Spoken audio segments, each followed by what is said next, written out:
Hello, meus amores, tudo bem com vocês? No vídeo de hoje eu vou falar um pouco sobre esse medicamento, esse aqui.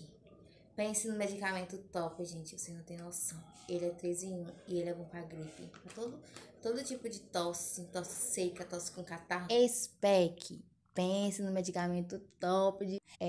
Vocês sempre me pedem, Sandy, faz resenha sobre medicamento. Então, hoje eu vou falar um pouquinho sobre esse xarope. Eu tava com uma tosse muito louca. Então, eu resolvi comprar assim, de boa. Aí, só que eu achava que não dava nada nesse xarope, né? Só que a doutora passou, né? Então, eu resolvi comprar. Tomei. Pense, gente, tá mal mesmo. No segundo dia tomando ele, já fiquei boa, maravilhosa. Agora sim, lembrando de uma coisa. Esse medicamento só deve ser tomado, de preferência, depois da indicação do médico. Porque é preciso levar em consideração, gente, a causa da tosse, para saber se é necessário tomar, entendeu? Ele combate todo tipo de tosse, tosse seca e tosse com catarro. Ele combate qualquer tipo de tosse mesmo, você não tem noção, ele é 3 em 1. O sabor é de framboesa e também tem de caramelo, né? Ele é um expectorante, antialérgico e tal.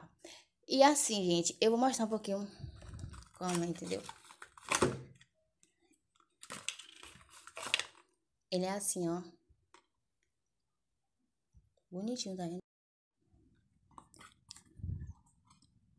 Ó, idade.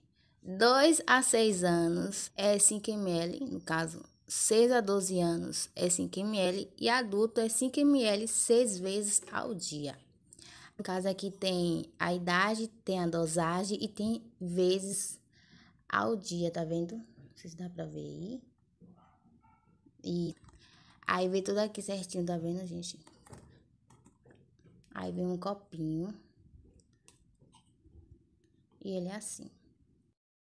Dá o seu like, se inscreve no canal para mais vídeos, tá bom? Vou deixar meu Instagram aqui na descrição do vídeo. Beijo e até o próximo.